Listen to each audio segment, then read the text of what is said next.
पिछले हफ्ते आपने न्यूज़ सुनी होगी, इनफैक्ट इसी वीक की बात है। मध्य प्रदेश ने ऐसा अनाउंस कर दिया है कि वहाँ की गवर्नमेंट और प्राइवेट जॉब्स में मध्य प्रदेश के नेटिव लोगों को प्रायोरिटी मिलेगी।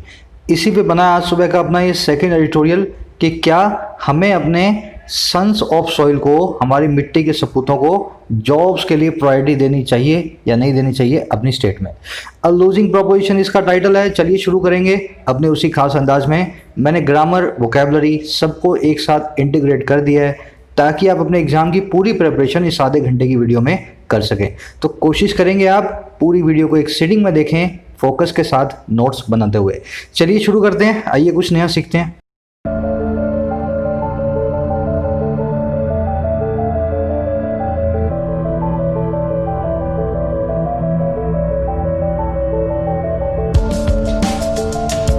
कह रहा है अ लूजिंग प्रोपोजिशन।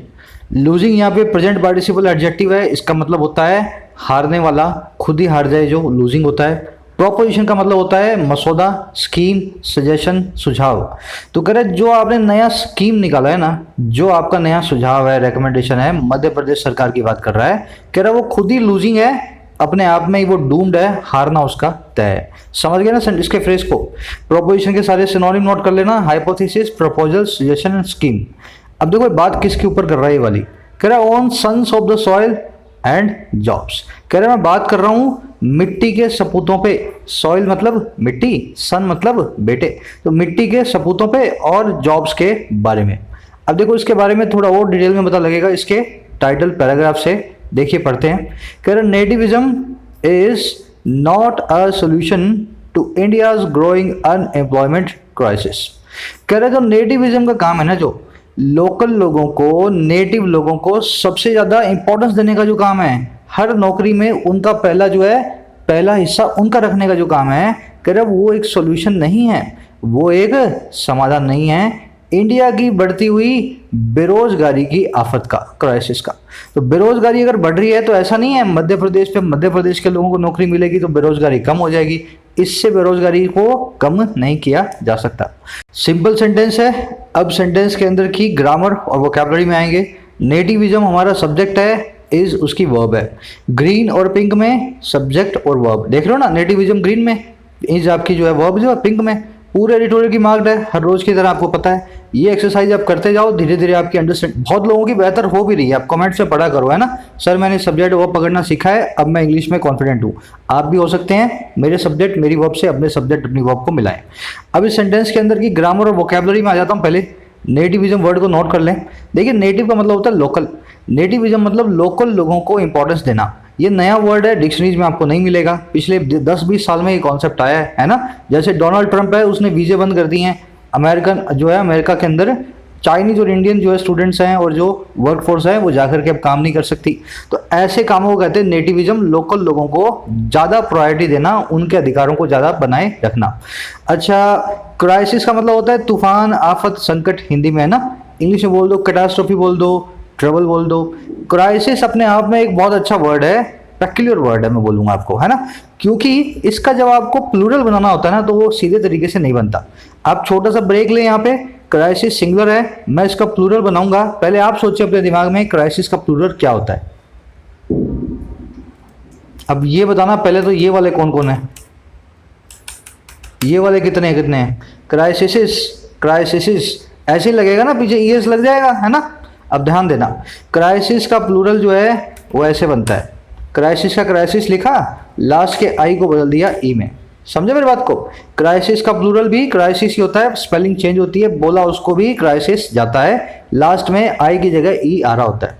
अब सर ये तो क्राइसिस हो गया, इसके जैसे और कौन से जिनके साथ यही करना है बता देता हूँ सारे के सारे। बेसिस मतलब आधार, इसका प्लूरल भी पीछे वाला आई निकाल दो, ई बना दो, बहुत सारे आधार हो जाएंगे तो बेसिस। थीसिस,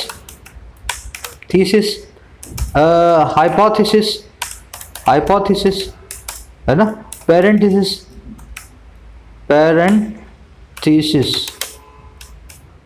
इसकी स्पेलिंग देख लेना। पैरेंथेसिस किसको बोलते हैं, ये जो ब्रैकेट बोलते हो ना, ब्रैकेट, ये ब्रैकेट में डाल देते हो कोई चीज, जैसे कोई बड़ा सा नाम लिखा फिर उसकी फुल फॉर्म को छोटे में डाल दिया, है ना, एब्रीविएशन को, तो ब्रैकेट को बोलते हैं पैरेंथेसिस। इंग्लिश में क्या बोलते हैं, पैरेंथेसिस। तो ये सब के सब क्या है, ऐसे ही बिहेव करते हैं, इनको ऐसे ही चलाना है आपको। चलिए आगे बढ़ते हैं, एक समरी मैं आपको दे देता हूँ आज के एडिटोरियल की। हुआ क्या है, एक चीज देख लेना, सॉल्यूशन के बाद में टू लगाया, ऑफ नहीं लगाया, है ना। इंडिया की ग्रोइंग अनएम्प्लॉयमेंट के क्राइसिस का सॉल्यूशन ऑफ नहीं है, सॉल्यूशन टू है। तो ये आंसर टू और सॉल्यूशन टू ही चलता है, आंसर के बाद में भी ऑफ ना लगाएं, सॉल्यूशन के बाद में भी ऑफ ना लगाएं। अब समरी ये है कि जैसे मध्य प्रदेश ने ये ऑर्डर निकाला कि वहां के पब्लिक जॉब्स और प्राइवेट जॉब्स के अंदर अब मध्य प्रदेश के जो मूल निवासी हैं उनको प्रायोरिटी मिलेगी, पहले उनको नौकरी मिलेगी फिर बाद में किसी और को मिला करेगी। कह रहा है यही काम गुजरात भी कर चुका है, यही काम साउथ की कई स्टेट्स भी कर चुकी हैं, पर कभी भी ये सफल नहीं रहा। महाराष्ट्र ने भी करने की कोशिश की तो इससे वायलेंस हो गई, वहां जाकर के यूपी और बिहारियों को मारा जाने लगा इसी नेटिविज्म के चलते। कह रहे हैं नेटिविज्म जब जब सरकारें करती हैं उसमें पॉपुलेशन को एम्प्लॉयमेंट दिलाने का मकसद कम होता है, अपीस करने का मकसद ज्यादा होता है, क्योंकि एम्प्लॉयमेंट इससे जनरेट नहीं होती है बल्कि आप जो है नेशनल इंटेग्रिटी को तोड़ देते हो। हम सबको अधिकार है किसी भी स्टेट में जाकर के बसने का और काम करने का, तो कॉन्स्टिट्यूशनल अधिकारों को लोगों को लेने की कोशिश करते हो आप, है ना, गैर कानूनी तरीके से, और नई जॉब्स तो आप जनरेट नहीं कर रहे हो। तो कह रहा है ऐसे मुद्दों से मत भड़काओ चीजों को, नई जॉब्स जनरेट करो, है ना, देश में, ना कि लोगों को रेस्ट्रिक्ट करो कौन सा आदमी कौन सी स्टेट में नौकरी कर सकता है। चलिए आगे बढ़ेंगे, इसने कई एग्जाम्पल भी दिए हैं गुजरात के। गुजरात में 92% वर्कफोर्स गुजराती है, फिर भी यहाँ के गुजरात के लीडर पिछले 20 सालों से यही कह रहे हैं कि हम गुजरात में बाहर वालों को नौकरी नहीं करने देंगे।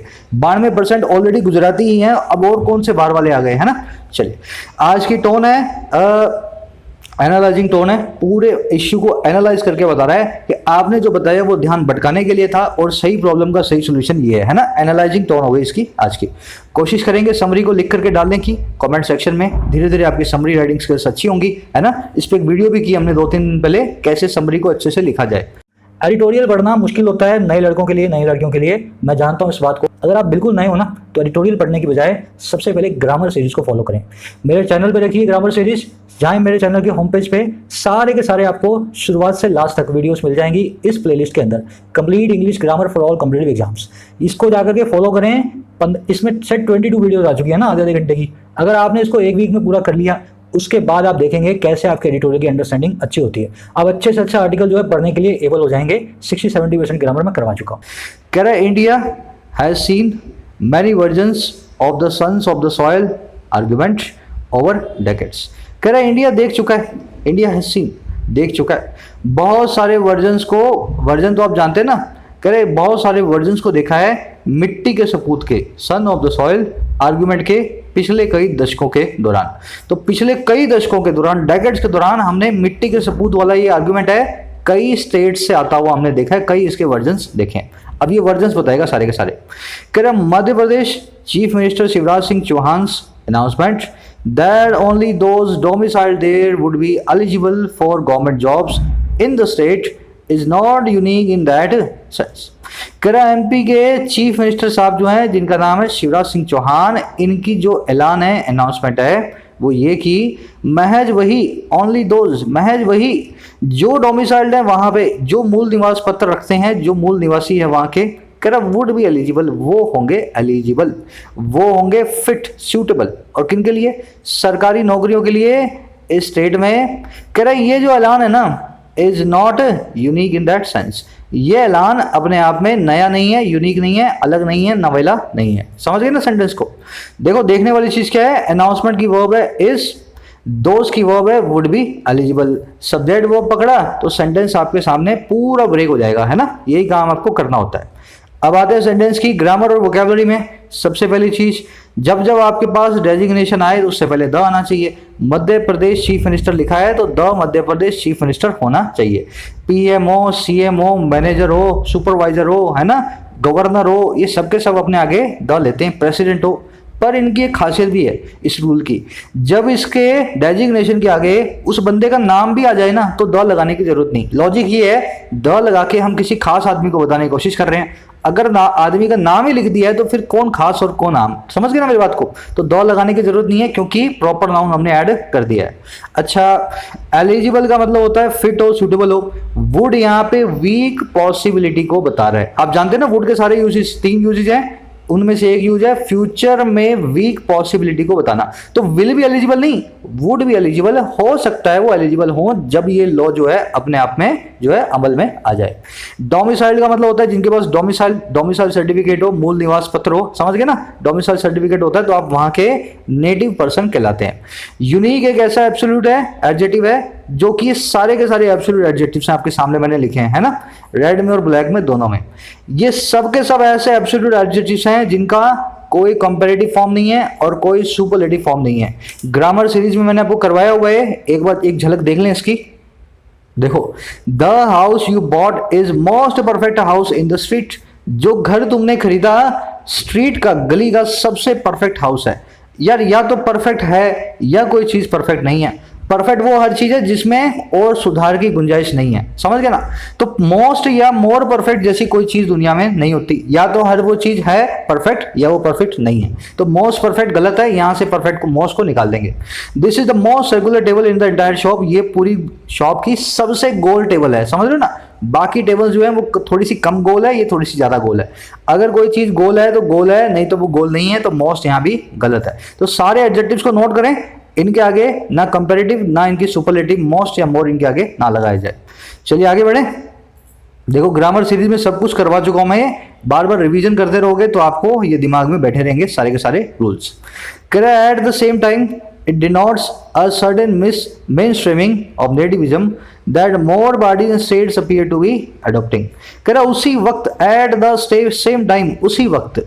कह रहा इसने डिनोट भी कर दिया, इस ऐलान ने ये घोषणा भी कर दी, ये साफ साफ स्पेसिफाई भी कर दिया।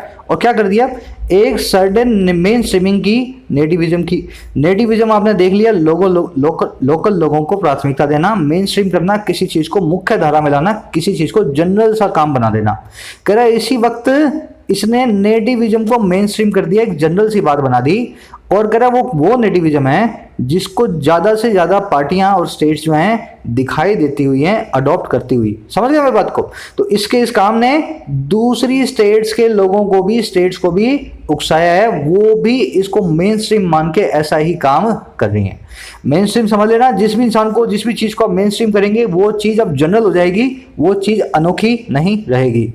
चलिए, कह रहा mister Chauhan's announcement was packaged as a promise to the youths of the state, but in reality it is a sign of gloom। कह रहे चौहान साहब की जो अनाउंसमेंट है उसको पैकेज किया गया है, उसके चारों तरफ जिल्द चढ़ाई गई है, उसके ऊपर एक कवर ऐसा पैकेज बनाया गया उसको, और कैसा, एक प्रॉमिस के जैसा, वादे के जैसा यूथ को, वहां के नौजवान युवाओं को, इस स्टेट के। तो ऐसा दिखाया गया उनको जैसे एक उपहार दे रहे हैं आपको, है ना, एक प्रेजेंट दे रहे हैं आपको।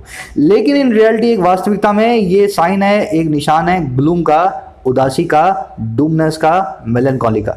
समझ गए बात को। तो वास्तव में तो ये एक बर्बादी का साइन है, ऐसा समझो आप, ग्लूम का, उदासी का साइन है। भले ही वहां की यूथ को ऐसा दिखाया गया कि आपके लिए हम एक उपहार लेकर के आए हैं। आगे बताएगा ये रीजंस क्यों इसके हिसाब से बर्बादी है ना। सेंटेंस में देखने वाली चीजें, यूथ जो है ना, यूथ, इसका प्लूरल बनाने की जरूरत नहीं होती। यूथ का मतलब होता है चाहे तो पूरी युवा पीढ़ी को यूथ से बता दो, चाहे एक युवा को भी यूथ से बता दो। The youth was going from here, इसका मतलब क्या है, यहां से एक यूथ, एक युवा निकला है, या एक युवा औरत निकली है ना, या यहां से पूरा का पूरा युवा वर्ग निकला है। तो यूथ के आगे एस लगाने की जरूरत नहीं होती, पर ये गलत नहीं होता क्योंकि यूथ नाम का वर्ड भी इंग्लिश में होता है। तो ना लगाओगे तो भी काम चलेगा, पूरी युवा पीढ़ी को दिखाने के लिए।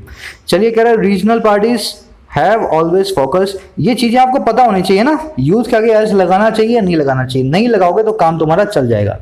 कह रहा है regional parties have focused on local sentiments, but what is notable in recent years is the BJP and the Congress too jumping on the bandwagon।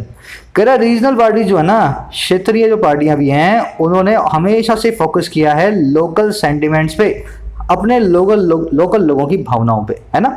लेकिन जो चीज नोटेबल है, जो चीज अभी ध्यान देने लायक है ना रिसेंट ईयर्स में, वो ये है कि बीजेपी और कांग्रेस भी जो है ना, वो भी बहती गंगा में हाथ धो रहे हैं, जंपिंग ऑन द बैंडवैगन कर रहे हैं। इसी पूरे के पूरे रुझान के अंदर अपना योगदान दे रहे हैं। तो रीजनल पार्टियां छोटे भैया पार्टियां नहीं होती किसी एरिया की, वो तो करती हैं ऐसे काम, हमारे लोगों को ये मिले, हमारे लोगों को ये मिले। पर देखने वाली चीज क्या है, अब ये छोटे भैया पार्टियां नहीं, बीजेपी और कांग्रेस जैसी पूरी नेशनल पार्टी जो है ना, वो भी इसी जो है ट्रेंड को फॉलो कर रही हैं। अब सेंटेंस पे देखने वाली चीज, सब्जेक्ट वो पकड़ रहे हो ना, कहने की जरूरत नहीं है। पार्टीज की वर्ब है have always focused, what is notable की वर्ब है इज, है ना, ये एक नाउन क्लोज है, व्हाट इज नोटेबल इसकी वर्ब है इज। क्लोजेज आ जाएंगे अभी अगली एक दो वीडियोस के अंदर, क्लोजेज भी मैं आपको अच्छे से सिखा दूंगा, नाउन, एडजेक्टिव और एडवर्ब क्लोजेस। चलो जंप ऑन द बैंडवैगन।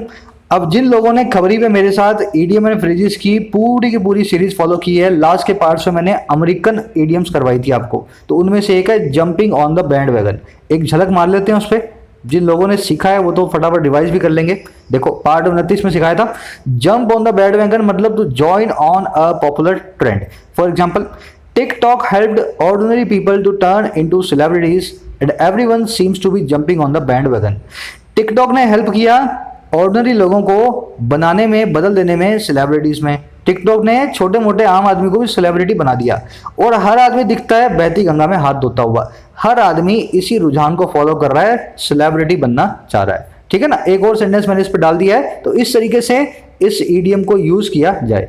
इसका मैं ओरिजिन भी बता देता हूं आपको, ताकि जिंदगी भर आपको याद रहे। बैंड वैगन का मतलब होता है बारात में जाती हुई गाड़ी जिसके ऊपर बैंड लगा होता है। वैगन मतलब गाड़ी, बैंड आप जानते हैं। जब वो गाड़ी जहां से निकलती है तो क्या होता है, साथ में बाराती जहां जहां, जैसे आपका जानने वाला है उसकी बारात जा रही है, तो आप भी उसमें साथ में होलिए। तो जो जिस चीज से उस बैंड वैगन को देखा वो भी नाचता हुआ बारात के साथ हो गया। समझ गए ना। तो ऐसे ही हो रहा है आज की डेट में, इस रुझान के साथ सब बारात में इसकी निकल रहे हैं इसके साथ में। The Congress in Madhya Pradesh is supporting the move, and in Maharashtra it is part of the ruling coalition led by the Shiv Sena, which is pushing measures to give priority to locals in employment in the private sector। कह रहा कांग्रेस जो है मध्य प्रदेश में support कर रही है इस move को, जो बीजेपी ने किया उसकी मूव को कांग्रेस भी सपोर्ट कर रही है मध्य प्रदेश के अंदर। कह रहा महाराष्ट्र में ये पार्ट है रूलिंग कोalition का, सत्ताधारी गठबंधन का, जिसको लीड किया जा रहा है शिवसेना के द्वारा। और ये वो शिवसेना है जो पुश कर रही है ऐसे कदमों को जो देंगे ज्यादा प्राथमिकता, इंपॉर्टेंस, प्रायोरिटी लोकल लोगों को रोजगार में, प्राइवेट सेक्टर के अंदर। तो कह रहा है कांग्रेस भी उतनी कल्प्रिट है, मध्य प्रदेश में भी सपोर्ट कर रही है और वहां पे महाराष्ट्र के अंदर भी शिवसेना के साथ मिलकर के यही काम जो है करवा रही है। समझ गए सेंटेंस को। अब आपसे एक सवाल है मेरा, सब्जेक्ट वर्ब तो आपने पकड़ लिया ना, Congress is supporting, it is और विच इज। ये बता दो मुझे, शिवसेना के लिए यहां पे दैट क्यों नहीं लगा? सिंपल सा सवाल है आपसे, सोचो अपने दिमाग में आपकी प्रिपरेशन का लेवल क्या है, क्योंकि एक चीज हम बहुत बार डिस्कस कर चुके हैं। शिवसेना के लिए हमने रिलेटिव प्रोनाउन दैट क्यों नहीं लगाया, विच क्यों लगाया? अरे यूनिक है भाई खुद ही अपने आप में। जब शिवसेना यूनिक है, दुनिया में सिर्फ एक ही शिवसेना है, मशहूर शिवसेना, तो अगर एक ही शिवसेना है तो शिवसेना के लिए दैट ना लगा के विच लगाया जाएगा। दैट तब लगाया जाता है जब कॉमन चीजों को स्पेसिफिक बनाना हो। जो चीज खुद ही स्पेसिफिक है, जो चीज खुद ही यूनिक है, उसके लिए दैट कभी भी इंग्लिश में नहीं लगेगा। चलो आगे बढ़ते हैं। कह रहा similar moves from states such as Karnataka, Gujarat, Andhra Pradesh, Haryana and Telangana in recent years to introduce various types of domicile eligibility for job seekers in private and government sector jobs have either been awarded or had limited outcomes। आज क्या बहुत तेज बारिश हो रही है बाहर, है ना, सुबह सुबह। अगर आपको आवाज बीच में आ रही हो थोड़ा एडजस्ट कर लेना, वैसे तो मैंने सारी विंडोज बंद कर रखी हैं। कह रहा है बिल्कुल ऐसी मूव्स ऐसी स्टेट से जैसे कि कर्नाटक, गुजरात, आंध्र प्रदेश, हरियाणा और तेलंगाना। और कब? हाल के कुछ सालों में। अच्छा क्यों? इंट्रोड्यूस करने वाली ऐसी various types of domicile eligibility को। डोमिसाइल एलिजिबिलिटी आप जान गए, कहीं के आप मूल निवासी हैं तो आप वहां के लिए जॉब लेने के लिए फिट हैं। तो कह रहा है ऐसी ही मूव्स इन सभी स्टेट से डोमिसाइल एलिजिबिलिटी के लिए, और किन के लिए? जॉब सीकर्स के लिए, जो लोग जॉब ढूंढ रहे हैं उन लोगों के लिए। और कहाँ पे? प्राइवेट और गवर्नमेंट जॉब्स के अंदर। कह रहे ये जो मूव्स है ना, अब इसकी वर्ब आइए, ये जो मूव्स हैं या तो ये अबॉर्ट कर दी गई हैं, कैंसिल कर दी गई हैं, स्टॉप कर दी गई हैं, या इनके पास थे बहुत ही लिमिटेड आउटकम्स, इनके बहुत ही कम नतीजे निकले। तो कह रहा सब कर चुके हैं इस काम को, अब जो है सब धीरे धीरे देख रहे हैं कि इसका कोई भी नतीजा इन सभी स्टेट्स के अंदर नहीं निकला। अब आ जाओ सेंटेंस में देखने वाली चीजों पे। मूव्स की वर्ब है हैड, इधर हैव बीन अबॉर्टेड और लगा के हैड दूसरा जो आपकी मेन वर्ब बन के आया। एक सब्जेक्ट एक से ज्यादा वर्ब्स ले सकता है, अगर बीच में कंजंक्शन आ जाए, एंड आ जाए, और आ जाए, कोमा आ जाए, इस तरह से उसकी वर्ब्स बढ़ती जाती हैं। अबॉर्ट करना मतलब कैंसिल कर देना, स्टॉप कर देना, टर्मिनेट कर देना। अगर आपने कोई मूवी देखी हो वॉर मूवी, तो उसमें ऐसा लिखते हैं बार बार, मिशन अबॉर्टेड, मिशन अबॉर्टेड। इसका मतलब क्या होता है, मिशन का भंडाफोड़ हो गया है, अब मिशन को आगे नहीं बढ़ाया जाएगा, इसको अबॉर्ट कर दें, कैंसिल कर दें, वापस घर लौटाएं, ठीक है ना। तो मिशन अबॉर्टेड। आउटकम होता है नतीजा, जो चीज आउट बाहर कम निकल करके आए, रिजल्ट हो, कॉन्सिक्वेंस हो, नतीजा हो। कह रहा but measures that raise artificial barriers go against the grain of national integration which includes market integration. कह रहा लेकिन जो मेजर्स हैं, जो कदम है, वो कौन से कदम, जो कि रेज करते हैं, उठाते हैं आर्टिफिशियल बैरियर्स को। बैरियर होती है रुकावट, आर्टिफिशियल मतलब जो नेचुरल नहीं है, हमारा मैन मेड है। कह रहा लेकिन ऐसे कदम जो जानबूझ करके रुकावटों को खड़ा करते हैं, रेज करते हैं। कह रहे ये जो कदम है ना मेजर्स, ये गो होते हैं, जाते हैं अगेंस्ट द ग्रेन ऑफ। देखो go against the grain of का मतलब है किसी चीज के स्वभाव से बिल्कुल उल्टा जाना। तो कह रहे बिल्कुल स्वभाव से उल्टा जाते हैं ये। अच्छा किसके स्वभाव से, नेशनल इंटीग्रेशन के, हमारी राष्ट्रीय एकता के। तो कह रहा ऐसे जबरदस्ती के जो रुकावटें हैं वो हमारी राष्ट्रीय एकता के स्वभाव से बिल्कुल उल्टी जाती हैं। अच्छा कौन सी राष्ट्रीय एकता है, करे जो कि इंक्लूड करती है मार्केट इंटीग्रेशन को, पूरी मार्केट की भी एकता को। तो ऐसे काम करके हमारी कॉन्स्टिट्यूशन ने जो हमें कहीं भी बसने, कहीं भी काम करने की जो आज़ादी दी है, और हमारी राष्ट्रीय एकता है, इन सब के खिलाफ ये सारे के सारे मेजर्स जाते हैं। अब इस फ्रीज ईडियम को देख लेना, गो against the grain of something, किसी चीज के स्वभाव से बिल्कुल उल्टा जाना। इंटीग्रेशन होती है एकता, यूनिटी, यूनिफिकेशन। चलिए आगे बढ़ते हैं। कह रहा there are regional particularities to be considered nevertheless. कह रहा वहां पे हैं रीजनल पर्टिकुलरिटीज, पर्टिकुलरिटी मतलब खासियतें, रीजनल मतलब किसी क्षेत्र की, किसी रीजन की।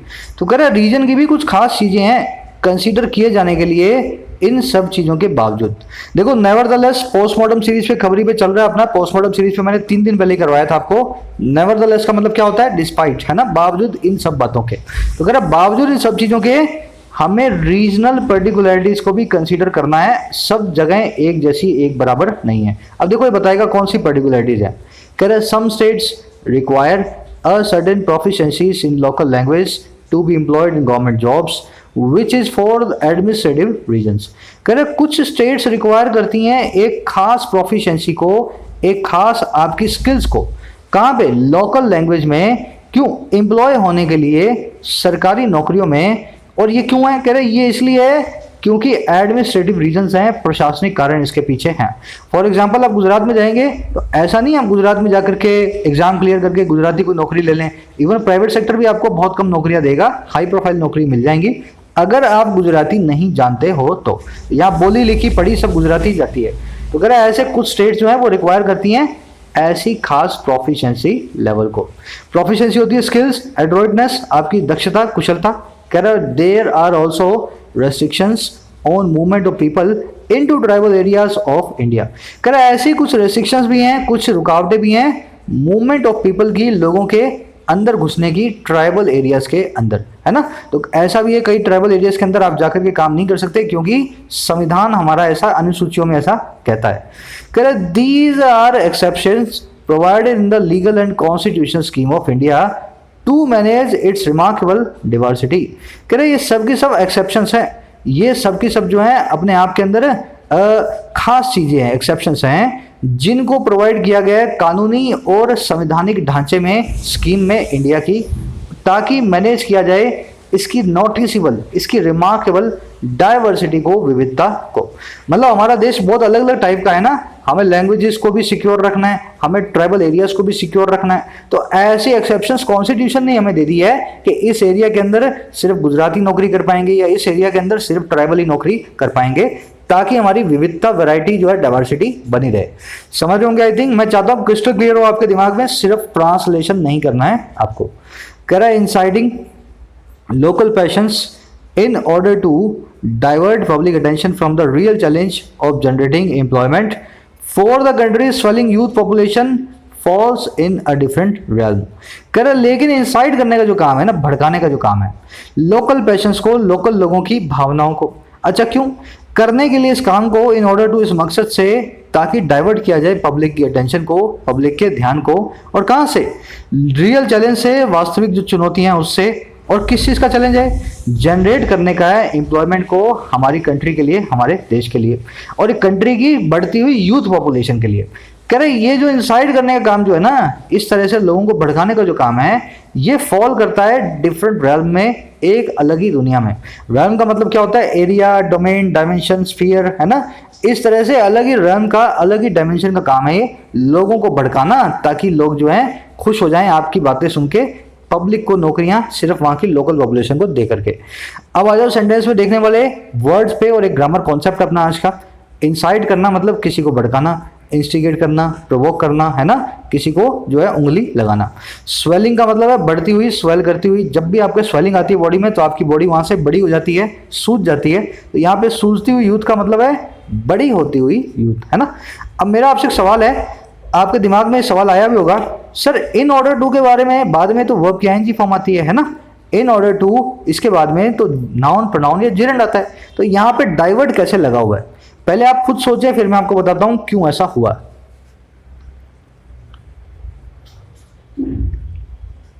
डाइवर्ट यहाँ पे वर्ब भी नहीं है, सॉरी नाउन भी नहीं है ना। अगर नाउन होता तो भी काम चल जाता। अब देखो ये अगर आप सोचते हो ना इन ऑर्डर टू के बाद में वर्ब की आईएनजी फॉर्म आती है, तो आपने अपना कॉन्सेप्ट हिला रखा है।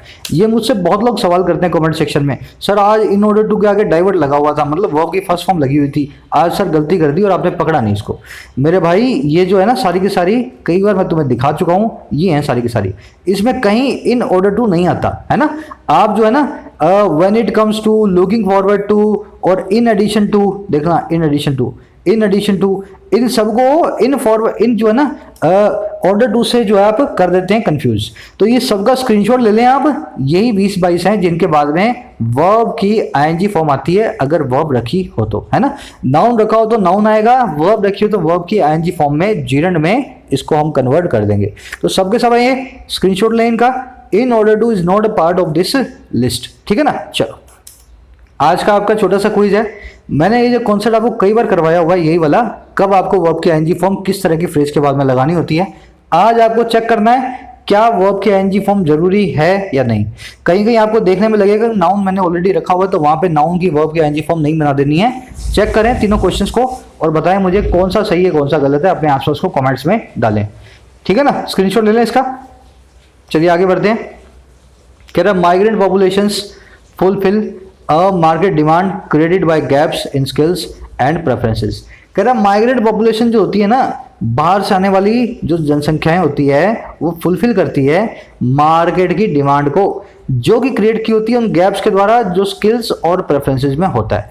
वहाँ के लोगों की स्किल्स को छोड़ो, वहाँ के नौकरी देने वाले एम्प्लॉयर्स की प्रेफरेंस को छोड़ो, तो दोनों में अगर गैप होगा ना, तो उससे माइग्रेंट पॉपुलेशन है वही आकर के इस गैप को फिल कर पाएगी, है ना। समझ गए ना। तो इस तरह से ये काम माइग्रेंट पॉपुलेशन, बाहर से आने वाले लोग करते हैं। कह रहा that is one reason why government orders and even laws of the past in several places that mandated quotas for locals in employment were not enforced। कह रहे यही वो रीजन है, यही वो एक रीजन है क्यों सरकारी ऑर्डर्स और यहाँ तक की लॉज, यहाँ तक की कानून भी पास्ट के, भूतकाल के बहुत सारे देश प्रदेशों में, सेवरल प्लेसेस में, कह रहे जिन्होंने मैंडेट किया था, जरूरी बनाया था कोटास को लोकल लोगों के लिए एम्प्लॉयमेंट के अंदर, उन लॉज और उन ऑर्डर्स को एनफोर्स नहीं किया गया, उनको अमल में नहीं लाया गया। तो लॉज बने, ऑर्डर्स बने, बावजूद इस चीज के आज तक ये ऑर्डर्स कभी भी अमल में नहीं आए, क्योंकि यही रीजन है जो हमने पिछली लाइन में डिस्कस किया।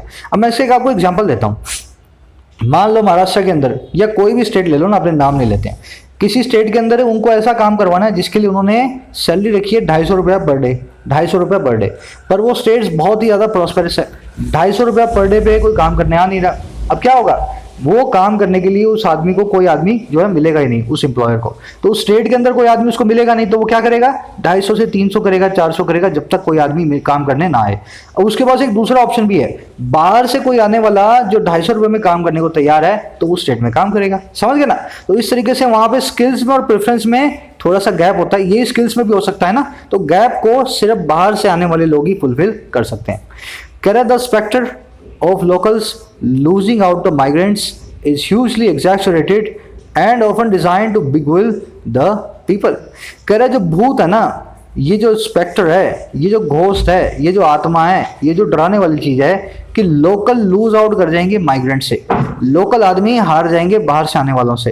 कह रहे जो स्पेक्टर है ना, ये है बड़ा ह्यूजली एग्जैजरेटेड, इसको बहुत बढ़ चढ़ के बताया गया है और इसको अक्सर डिजाइन किया जाता है बिगविल करने के लिए, बिगाड़ करने के लिए, फूल करने के लिए, लोगों को पागल बनाने के लिए। तो कह रहे जो लोकल जो है बाहर से आने वाले लोगों से डिसएडवांटेज रखते हैं, ये अपने आप में ही बड़ी चढ़ी बात है और इसको लोगों को पागल बनाने के लिए इसी बात को आगे किया जाता है। स्पेक्टर वर्ड को नोट कर लें, घोस्ट को बोला जाता है स्पेक्टर। एग्जैजरेटेड हर वो चीज है जो बड़ी चढ़ी हो, बड़ा चढ़ा के बताई हो, ओवर स्टेटेड हो, मिस रिप्रेजेंटेड हो, है ना। बिगुइल करने का मतलब क्या होता है, किसी को गुलिबल बनाना। गुलिबल का मतलब होता है भोला वाला। जब आप बिगाइल करते हो तो लोगों को आप भोला वाला है, पागल बनाते हो। अब देखो पागल बनाने के लिए अपने पास एक बहुत अच्छी इडियम है, to take someone for a ride. To take someone for a ride, इसका मतलब क्या होता है, किसी को पागल बनाना, फूल करना, डिसीव करना, ये भी इसके सिनोनिम है। इस इडियम को जरूर ध्यान रखें। चलिए आगे बढ़ेंगे। कह रहे हैं गुजरात, अब देखना हंसी की बात है, कह रहे हैं Gujarat politicians including those of the ruling BJP continue to raise a hue and cry for a domicile quota of 85% in private sector work forces, whereas the government data showed in 2017 that 92% of it was already local या local already। कह रहे गुजरात में politicians जिसमें शामिल हैं वो वाले जो है रूलिंग बीजेपी के, चालू है, वो कंटिन्यू है रेज करना इस हाई तोबा को, अफरा तफरी को, ह्यू एंड क्राई को। किसके लिए, एक डोमिसाइल कोटा के लिए जो है 85% का प्राइवेट सेक्टर वर्कफोर्स के अंदर। तो गुजरात में बीजेपी और कांग्रेस दोनों के दोनों ही जो है प्राइवेट सेक्टर में 85% लोगों को, गुजरातियों को कोटा मिले, इस चीज पे हाय तौबा मचा के बैठे हैं और बहुत सालों से मचा के बैठे हैं, है ना। कह रहे जबकि वेरास या जबकि दूसरी तरफ जो गवर्नमेंट डेटा है वो दिखाता है 2017 का कि 92% जो था इस वर्कफोर्स का वो ऑलरेडी लोकल था। तो जिस लोकल वर्कफोर्स में 85% का एक कोटा गुजरातियों का मांग रहे हैं, उस लोकल वर्कफोर्स में 92% ऑलरेडी गुजराती अपने आप ही हैं, ठीक है ना। तो ये देखने से हमें क्या पता लगता है, कैसे पब्लिक को पागल बनाया जा रहा है, पब्लिक को जो है यहाँ पे take someone for a ride किया जा रहा है। ह्यू एंड क्राई वर्ड को नोट करें, इसका मतलब होता है हाय तौबा, है ना। ये 90% ऑफ इट वाज लोकल। अब ये इट आया है वर्क फोर्स के लिए, है ना। वर्क फोर्स के लिए हमने वाज नाम के इस वर्ब को लगाया है। वर्क फोर्स तो बहुत लोगों से मिलकर बनी होती है, तो इस पे कॉन्सेप्ट ये है work force, population, citizenry, public, community और मैन पावर। इन सबके आगे आप सिंगुलर और प्लूरल दोनों तरह की वर्ब्स यूज कर सकते हैं, पर आप हमेशा प्रायोरिटी देंगे सिंगुलर वर्ब को, प्लूरल वर्ब लगाना गलत नहीं होता। तो इट वर्ब भी हो सकता था, इट वॉज है, ये बेहतर है, इसको ध्यान रखें। पांचों के पांचों, 5-6 जो जितने भी हैं सारे के सारे नाउन्स को। चलिए आगे बढ़े। कह रहे India has a severe unemployment crisis and efforts that match the challenge are badly needed. कह रहे इंडिया के पास है एक बहुत ही खराब अनएम्प्लॉयमेंट क्राइसिस, है ना, सीवियर अनएम्प्लॉयमेंट क्राइसिस, और एफर्ट्स जो इसको मैच करें ना, इस चैलेंज को, इस चुनौती को सामने से मैच करें, इनकी बहुत ही ज्यादा जरूरत है, आर बैडली नीडेड, है ना। कह रहे nativism is not a part of the solution. कह रहे नेटिविज्म नहीं है एक पार्ट इस सोल्यूशन का, ये जो भी सॉल्यूशन इस प्रॉब्लम का आने वाला है ना, उसका पार्ट नेटिविज्म नहीं है। नेटिविज्म आपने सीख लिया ऊपर, है ना। चलो, कह in fact it can aggravate the crisis by creating an hostile environment to investment, growth and employment generation. कह रहा वास्तव में ये एग्रावेट कर सकता है, चिढ़ा सकता है, प्रोवोक कर सकता है, किसको, इस क्राइसिस को, और कैसे, क्रिएट करके एक दुश्मनी भरा एनवायरनमेंट इन्वेस्टमेंट के लिए, विकास के लिए और एम्प्लॉयमेंट जनरेशन के लिए। अगर वास्तव में तो ये चिढ़ा सकता है, इस क्राइसिस को और आगे बढ़ा देगा, ताकि इस हॉस्टाइल एनवायरनमेंट में ना इन्वेस्टमेंट होगी, ना एम्प्लॉयमेंट जनरेशन होगी, ना ग्रोथ होगी। जो नौकरियां ऑलरेडी हैं वो भी विदेशी कंपनियां खींच करके ले जाएंगी। समझ गए होंगे आई थिंक। आज का एडिटोरियल डिस्क्रिप्टिव के लिहाज से बहुत अच्छा है। फिर से करेंगे, डिस्क्रिप्टिव की एक वीडियो है ना, उसमें इस एडिटोरियल को हम समराइज करने की कोशिश करेंगे। इस पे एक छोटा सा ऐसे लिखेंगे। जरूर से वीडियो के अंदर जो मैंने चीजें आपसे पूछी हैं उस क्विज को डालें कमेंट सेक्शन में along with the summary. Video को एक शेयर देना सोशल मीडिया पे अगर आपने अभी तक मेरे साथ सीखा है और आपको अच्छा लगा है तो। फिर मुलाकात लूंगा कल की वीडियो में, तब तक के लिए साइनिंग आउट।